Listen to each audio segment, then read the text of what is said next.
kya 10 naye Katonda tumusaba atusaasire era atusonyiwe nga bwe yakisengeka mu Bayibuli nti ekimu eky'ekkumi n'ebiwaayo bigenda mu kanisa. Abali mu kanisa babbi tetujja biteekayo, beegaggawaza bokka. Bano abantu tebakyakolerera ggulu. Basumba basula mu mayumba malungi, bavuga mamoroka ga bbeeyi ng'ate beerimbika mu kukolera eggulu. Bandibadde basula mu makanisa, naye omusumba n'asula mu nyumba ya biliyoni, avuga emmoroka ya miliyoni 8 nga mu nsi mukyalimu abanaku. Oyo yagamba nti akolerera ggulu. Lwaki alina ebyapa by'ensi? Ensi bagiguze nga basumba, bagirinako n'ebyapa, amataka gonna gali mu mannya gaabwe nga bakolera ggulu. Tebandibadde na kantu konna ku nsi kubanga bakolerera ggulu. Naye abasumba bali ku bugagga bw'ensi, batandise n'okufuna abakyala b'ensi, abalina omukyalo omu kati bapaasi ba aji, bali ku ndiga za Katonda, makyaki bakagewasiza. Ebiweebwayo n'ebimu eby'ekkumi mbakubiriza mwebakkiriza bannange tubikwate tubiwa abaavu mu community zaffe nga bwe tuzze tukikola. Kwata ekiweebwayo b'ekimu eky'ekkumi kisabire, weetondere Katonda. Yamakyaki waliyo babbi, pasita avuga mmotoka ya bbeeyi asula bulungi, oyo simulaba akolerera ggulu. Kubanga bye twandibadde tutwala mu kyaki bidaivatinze ne babiwa abanaku, ne bazimbira abaavu ennyumba, ne bazimba ne balabirira ba ofani, ne balabirira abaavu. Naye omusumba okuvuga mmotoka ya miliyoni 4 n'okusula mu nyumba ya kawumbi. Ensi yonna ebyapa biri mu mannya gammwe. Awo tewalikolerera ggulu, bano baafuuka bafere. Era nze gwe nkutunuulira n'enseka akwata ekimu ekyo eky'ekkumi n'okiwa mu kyaki. Anze nkubuulira ekituufu, nkukubiriza abaavu bali mu famire zammwe n'abatalina ngoye, nga gwokwata ekimu eky'ekkumi mbu byeweebwayo biwa mu kyaki.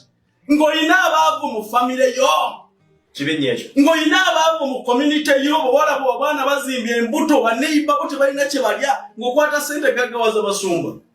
Anze nkubuulira kino, nze Kayanja sisobola kukwata kimu kyange kya 10 na kiweebwayo kukiwa basumba banaabafere. Ovuga mmotoka y'ebbeeyi osule bulungi nga bwerimbika mukolerera eggulu. Waliwo akolerera eggulu alina ekyapa ku nsi. Mwabatubuulira nti ebirungi byonna biri mu ggulu. Bwe mujingo ne bapasita basigadde ekibabeeza n'ebyapa eby'ensi kiki? Andi kyoli ku nsi kyolibeera mu ggulu.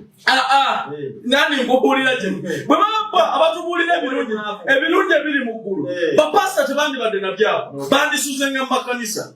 Naye kibasuza mu maziyumba agatunula ng'abantu kiki? Ekibabeeza n'abakuumi nga mugaa nti Katonda yakuuma yakola kiki? Kyova nti abasamize bagenda kubasooka mu ggulu.